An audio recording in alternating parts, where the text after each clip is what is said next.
ಏನು ಕೇಳಿದ್ಯಪ್ಪ ಅಂತಾರ ಏನ್ರಿವಾ ಈರ ಮಕ್ಕ ಆಡುವ ಪ್ರಶ್ನೆ ನಿಮಗೆಲ್ಲರಿಗೂ ಗೊತ್ತಿರ್ತಕ್ಕಂತ ಮಾತ ಅದನ್ನೇನು ಹೊಳ್ಳಿ ಪ್ರತಿಪಾದನೆ ಮಾಡುವಂತ ಅವಶ್ಯಕತೆ ಇಲ್ಲ. ಹೌದ್ರಿವಾ ಹೌದಿಲ್ಲ? ಇವತ್ತು ನಮ್ಮ ಅಣ್ಣ ನಮ್ಮ ಹಗರಿ ಬಂಧುಗಳ ಅಣ್ಣನ ಬಳಗದವ್ರದು ಮದುವೆ ಐತಪ್ಪ ಅಂದ್ರ ಮದುವೆ ವಿಷಯನೇ ಕೇಳೋನು. ಯಾಕಪ್ಪ ಅಂದ್ರ ಯಾಕ್ರಿವಾ ಇಲ್ಲದ್ದೇ ಹೇಳಿ ಇಲ್ಲಿಗೆ ಚೆನ್ನ ಎಲ್ಲಿ ಸಿಗುವಂತ ಅವಶ್ಯಕತೆ ಆಗಿರಬಾರ್ದು. ಇಲ್ರಿಪ್ಪ ಅದ್ರ ಸೈಜನು ನಮ್ಗೆ ಸಿಗಲ್ಲ. ಉತ್ತರ ಹೇಳ್ತಾರತ್ತೆ ಪ್ರಶ್ನೆ ಕೇಳೋ ಅವಶ್ಯಕತೆ ಇಲ್ಲ.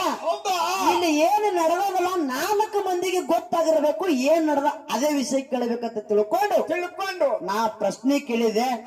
ಆಚೆ ಕಡೆ ಅಣ್ಣನ ಬಳು ಈರ ಮುಖ ಸದ್ಯ ಬಿಟ್ಟು ಹೋಗ್ತಾರ, ಎಲ್ಲಿ ಬಿಟ್ಟು ಹೋಗ್ತಾರ ಅವ್ನ ರಕ್ಷಣೆ ಮಾಡ್ತಾರ. 20 ಮಂದಿ ಯುವಕರು ತಗೊಂಡು ಯಾಕಂದ್ರ ಅವನ ರಕ್ಷಣೆ ಮಾಡ್ಕೊತ ಹೊಳಿಗೆ ಹೋಗಿ ಜಳಕ ಮಾಡಿಸಿ ಹೊಳ್ಳಿ ಮನೆಗೆ ತಂದು ಬಿಡ್ತಾರ. ಅಲ್ಲೇ ಈರ ಮುಖ ಮಾಡ್ತಾರ. ಮತ್ತೊಂದು ಮದುವೆ ಆಗುತ್ತಾನ ಅಲ್ಲಿ ಈರ ಮುಖ ಎಬ್ಸಂಗಿಲ್ಲ ಅನ್ನುವಂತ ಮಾತನ್ನ ಇದು ಯಾವ ಜಿಲ್ಲಾ ಯಾವ ತಾಲೂಕು ಯಾವ ಊರ ಅನ್ನುವಂತ ಮಾತನ್ನ ಹೇಳಿದಾಗ ಮಾತು ಕರೆ ಹೇಳ್ಯಾರ. ಯಾಕಪ್ಪ ಅಂದ್ರ ಬೆಳಗಾವಿ ಜಿಲ್ಲಾ ಅತನಿ ತಾಲೂಕ ಶಿರಟ್ಟಿ ಗ್ರಾಮ ಅಂತ ಹೇಳಿದ್ರು. ಹಾಲು ಮತ್ತ ಅಟ್ಟೆ ಹೇಳ್ರು. ಇಲ್ಲಿ ಒಂದ್ ಸ್ವಲ್ಪ ಫರಕ್ ಅದ.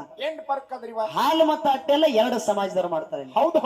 ಹಾಲು ಮತ ಮತ್ತು ವಾಲ್ಮೀಕಿ ಸಮಾಜದವ್ರು. ಹೌದ್ರಿಪ್ಪ ಹೌದಿಲ್ಲ? ಹೌದು. ಯಾಕಂದ್ರ ಆ ಹಾಲು ಮತ ಮತ್ತು ವಾಲ್ಮೀಕಿ ಸಮಾಜದವರು 2 ಸಮಾಜದವರ ಈ ಈರ ಮಕ್ಕದ ಕಾರ್ಯಗಳನ್ನ ಅಲ್ಲಿ ಶಿರಟ್ಟಿ ಒಳಗ ಮಾಡ್ತಾರ. ಸ್ವಲ್ಪ ಹೌದಿಲ್ಲ? ಎಲ್ಲಿ ಯಾವ ಹೊಳಿದಂಡೆಪ್ಪ?